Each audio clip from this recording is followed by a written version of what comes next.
travel experiences from around the world.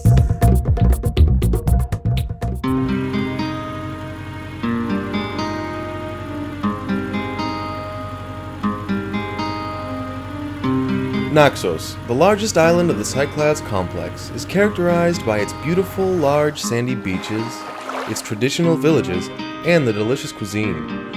An island with a variety of landscapes that even the most discerning travelers will enjoy.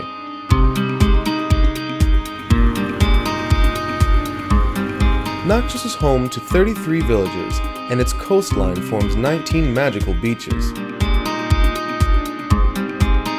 The main town is called Chora and lies on the western side, and it's the largest settlement on the island.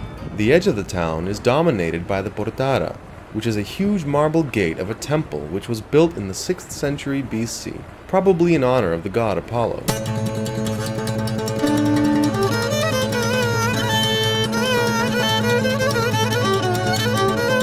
Above the coastal road leading to the port is a Venetian castle built by Marco Sanudo, when in 1207 AD he designated Naxos as the capital of the Duchy of the Archipelago.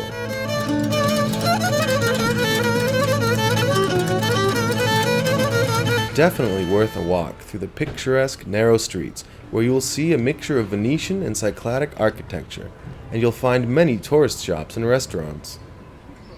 The main town is a vibrant city with many choices for accommodation, food, and entertainment.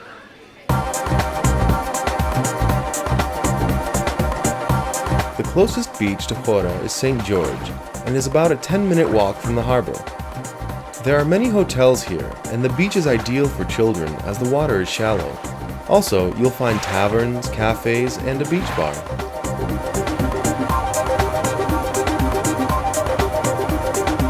Continuing to the southwest side of the island, you'll find the beach of Agios Prokopios. It's a long beach, organized in the biggest part, and has thick golden sand. Conditions are ideal when the wind is blowing north, as its location cuts the wind and there are no waves, especially as you approach the chapel on the north side of the beach.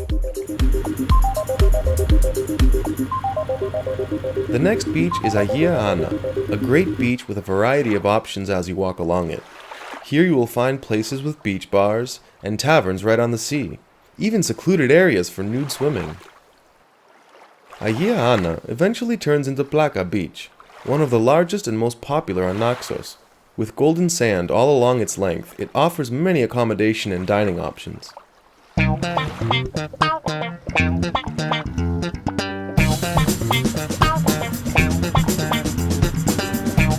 Continuing south, we pass Orkos Beach and reach the region of Mikri Vigla. Mikri Vigla has two bays. The north one is called Parthena, and it's a surfer's paradise, as the north wind creates ideal conditions for surfing.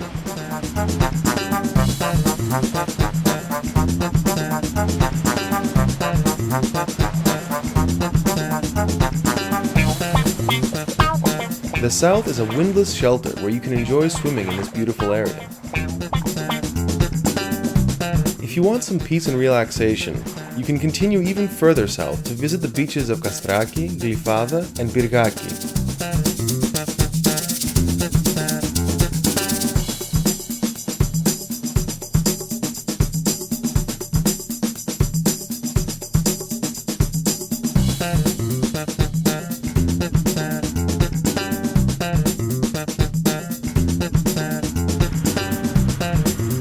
Between Glyfada Beach and Pyrgaki is the area of Aliko, a beautiful small promontory with a cedar forest and beautiful beaches that create an exotic scenery. The forest has been declared a protected area, and the beaches are Agios Georgios to the south, Mikrolimanon, Hawaii to the west, and the nudist beach to the north.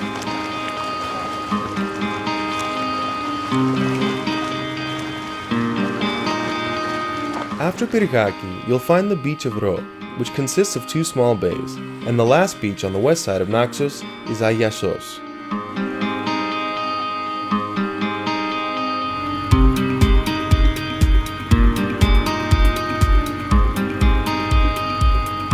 The beaches on the east side of the island are less popular, as to visit them you must travel several kilometers.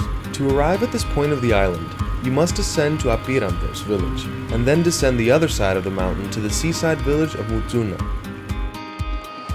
In the past, Mutsuna was a port used primarily to load emery onto ships.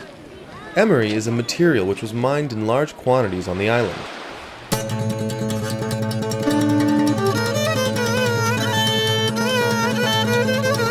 South of Mutsuna is Psiliamos Beach, and a few kilometers down is Panermos.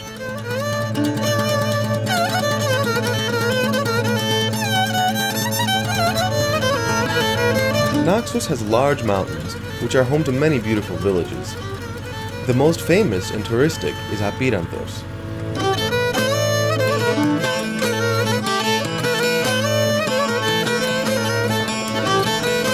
Located at a distance of 26 kilometers from the main town, the road to it is full of alluring natural beauty.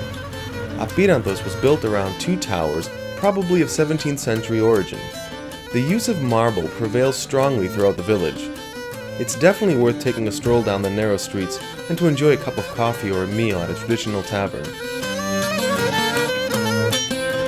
North of Apiranthos is Koronos, a beautiful village built on a steep ravine which ends at the only beach on the island that most people don't know about, Leonas. Leonas is also the only beach on Naxos that is pebble. The biggest village on Naxos is Philoti.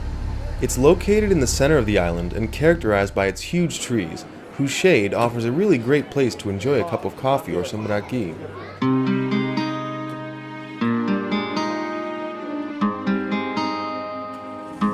Below Philoti is Chalki village, a small settlement with old mansions, Venetian towers, and Byzantine churches. Chalki has a distillery that produces citron, the local traditional drink of Naxos.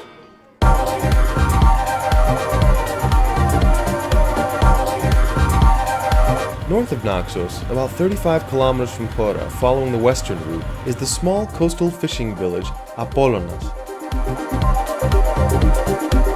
It has a small beach with several cafes and taverns for lunch.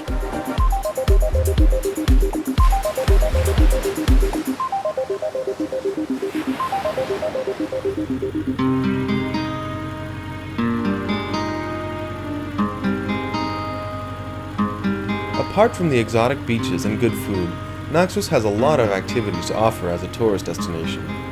If you like hiking, it's definitely worth climbing Mount Zas, the highest mountain in the Cyclades. The view from the peak is absolutely amazing.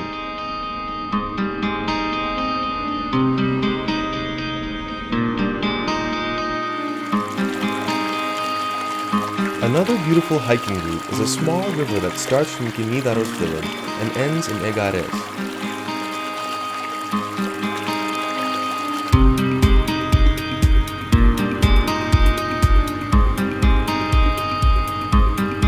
As an island with a long history, Naxos has had some significant findings from the Archaic period. There are many scattered sites located in various parts of the island, giving incentive for travelers to explore the beautiful hinterland. It's worth visiting Kouros statue in Apollona and Kouros of Melanes village. Kouri are naked male statues from the Middle Archaic period that are very popular in Greek art. Another site is the Temple of Iria at Livadi, a site where religious rituals began taking place as early as 130 BC. A few kilometers after the village of Sangri is the Temple of Demeter. It was built around 530 BC by the tyrant Ligdamis and is currently being restored. It is one of the main attractions of the island. Finally, if you have time, it's definitely worth visiting the Byzantine churches Monastery Fotodoti outside the village Naxos and Holy Mary Archokiliotissa near Koronos. And if you find yourself on the road to Kalando, you can make a stop at the Himaros Tower. Further information can be found at tripment.net.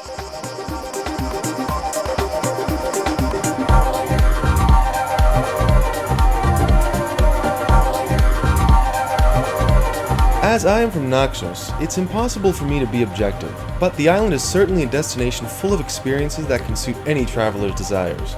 To get a good feel for the island, however, you have to stay for at least a week, but rest assured you won't be disappointed.